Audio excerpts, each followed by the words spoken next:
সংবাদ আছে রে ভাই, কোম্পানি তোরে ছাঁটাই করছে রে ভাই। শফিক, তোর চাকরি গেল কেন? নিশ্চয়ই কোন একটা আকাম কুকাম করছো, সেজন্য তোর চাকরি চলে গেছে। তুই আমাকে স্বপ্নটা পূরণ করতে পারলি না। চলো তোমার এত ভালো চাকরি কেমনে গেল? কেমনে গেলো আমি কেমনে কইতাম? আমি কিছু জানি নাকি? তোমাদের সামনে তো ফোন দিয়ে জানাইলো, আমি কিছু জানি না। তুমি বুঝতে পারো না না আমগরে কি বোকা মনে হয় তোমার? যেটা বলবো সেইটা আমরা বিশ্বাস করবো? একদম মনটা নষ্টই হয়ে গেল শুরুতে। এই বাড়িতে আর এক মুহূর্ত না। চলো চলো চলো। কি বাইবা ছিলাম মনে মনে, আর কি দেখে গেল। আমা কি হয়েছে? আমি তো কিছুই বুঝতেছি না। সবাই আমার সাথে এরকম আচরণ করতেছে কেন? বাবারে, এই দুনিয়াটা হচ্ছে স্বার্থের দুনিয়া। স্বার্থ ছাড়া এখানে কেউ কাউরে ভালোবাসে না। তুই আজ দেশে এলি, আর আজকেই তোর চাকরিটা চলে গেল। এখন তুই বুঝতে পারবি বাবা, তোর কে আপন আর কে পর। কিরে রফিক, ছোট ভাইটা এত বছর পরে বিদেশ থেকে আইলো, পরে নিয়ে খাইতে বলে ভালো হইতো না? অসুবিধা খাইতে বসার কি আছে? আর কি হাত পাও নাই? ও নিজের খাবার নিজে নিয়ে খাইতে পারবো না? না করে মুখে তুই খাওয়াই জানা লাগবো? এমন করে কইতাছিস কেন? বাইডারে নিয়ে খাইতে বলে ভালো লাগতো না? আপনি এত কথা কইন না তো আম্মা। এই বাড়ি আজ বাদে কাল ভিন্ন হইব, তখন তো সবাই আলাদা আলাদাই খাইবো। সেই খাওনটা এখন খালি সমস্যা কি? কি ব্যাপার ভাবি? কি বললেন? বাড়ি আলাদা হইব মানে? যা কই ঠিক কথাই কই। বিনোদ হইবই। এতদিন তুই দেশের বাইরে ছিলি, টাকা পয়সা পাঠাইছস, সংসার ঠিকঠাক মতো চলছে, কোনো অসুবিধা হয় না। এখন তুই দেশে আইছস, তুই বিদেশ থেকে যে সমস্ত টাকা পয়সা তোর শ্বশুর বাড়িতে পাঠাইছস, সেখান থেকে টাকা পয়সা আই না তুই মোজ মস্তি করবি, তুই মিষ্টি খাবি, আমাকে কি ভাগ দিবি?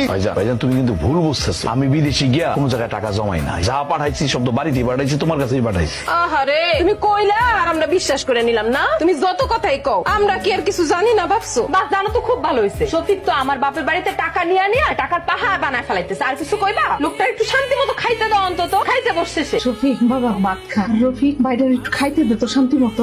ভাই ভাবি যা খুশি বলো, তাতে আমি কোনো কিছু মনে করতেছি না। আমি আর কি কমো? তুই যতদিন বিদেশ ছিলি, কাজ করছস, টাকা পাঠাইছস, সংসার সুন্দর মতো চলছে। এখন এত বড় সংসারের ঘানি আমার একার পক্ষে টানা তো আর সম্ভব না। আর তুমি তোমার আদরের পুত্র ধনের মুখে তুলে খাওয়াই দাও। ভাইজান ভাবি বাড়িতে জীবিত আইসা মনে হয় ভুলই করে ফেলাইছি। আসার পর কে কি করতেছে আমি কিছুই বুঝতেছি না। আমি এদের কারোর মনে চিনি না। আমার মনে হয় কি জানো, বাড়িতে জীবিত না এসা যদি লাশ হয়ে ফিরতে পারতাম, তাইলে মনে হয় অনেকই খুশি হইতো। অন্তত পক্ষে কোম্পানি থেকে কিছু টাকা পাইতো। না আমার কাছে কি মনে করে? বাড়িতে বড় ভাই কেমন কেমন যেন করতেছে, মনে হয় আলাদা হয়ে যেতে চায়। কিন্তু সমস্যা হলো কি আব্বা, এই মুহূর্তে তো আমার হাতে টাকা পয়সা নাই। আমি কি তোমার জন্য টাকা পয়সা নিয়ে বসে আছি নাকি? আব্বা আমি তো সেই কথা বলতেছি না। আসলে আমি যেহেতু এখন বেকার, আমি চাইতেছি আরেকবার বিদেশে যাই। এই মুহূর্তে তো আমার হাতে টাকা পয়সা নাই। কিছু টাকা পয়সা যদি দিতেন তাহলে আবার বিদেশ যেতাম। থামো বাবাজি, তুমি যে কি উদ্ধার করছো এটা আমাকে জানাস। তোমার দেয়ার এটা সম্ভব না। তুমি কইতে পারো যে বিদেশে গিয়ে আমাকে কয়দিন মনে রাখছো? এই 4টা বছরে তুমি আমাকে নাকি কি করছো? কি করছো যে এত বড় বড় কথা কইতাছো? আম্মা আমি বিদেশে থাকা অবস্থায় আলেয়া যতবার আপনাদের কথা কইছে, আপনাদের সমস্যার কথা কইছে, আমি তো টাকা পয়সা পাঠাইছি। বিদেশে থেকে এসছে বেশি আর কি করতে পারবো?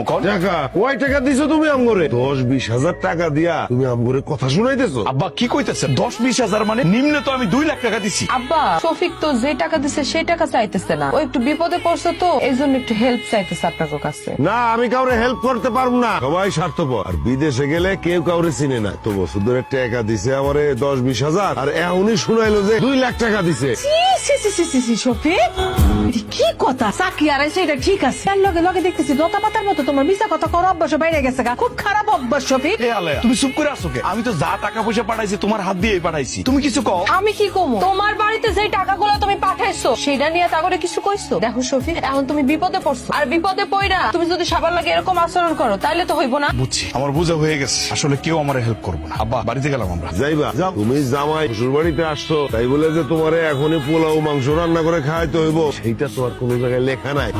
তুই না শ্বশুর বাড়ি গেলি, এত তাড়াতাড়ি আয় পড়লি যে? আম্মা কোন জায়গায় আমার কোনো দাম নাই। সবাই আমারে কুকুর বিড়াল মনে করে, কুকুর বিড়াল মনে করে দূর দূর করে তারাই দেয়। আমার তোমার সাথে আমার কিছু কথা আছে। কি কথা? তোমার নামে আমার ভাগের যে জমি, সেই জমি আমি বেচতে চাই। আমার বোঝা শেষ হয়ে গেছে, কেউ আমার সাহায্য সহযোগিতা করবো না। কিন্তু কিন্তু কিন্তু আবার কি? তোমার ভাগে যে জমি আছে সেখান থেকে অর্ধেক আমারে দিবা, অর্ধেক বড় বাইরে দিবা। অর্ধেক আবার কি? জমি অর্ধেক করতে হলে জমিতে থাকা লাগবে। জমি যেখানে নাই তার আবার অর্ধেক কি? কি বলতেছো ভাইজান? জমি নাই মানে? আমার ভাগের জমি কি হাওয়ায় উড়ে গেছে? জমি কি হাওয়ায় ওড়ে? যার যেটা প্রাপ্য সে সেটা পাইছে। আমার যেটা প্রাপ্য ছিল আমি পাইছি। আশা করি এখানে তোর কোনো কথা নাই। কথা থাকবো না মানে? আমার জমি তুমি বিক্রি করছো কেন? এই, পাগল নাকি তুই? জমি ছিল মার নামে, মা আমারে দিচ্ছে, ব্যাস হয়ে গেল। আম্মা তোমারে দিছে মানে? আম্মা এইসব আমি কি শুনতেছি? আমার ভাগের জমি তুমি বড় বাইরে দিয়ে দিছো? আমি তো কিছুই বুঝতাছি না বাবা। আমারে দিয়া তো রফিকে 2-2 বার সাইন করাইলো।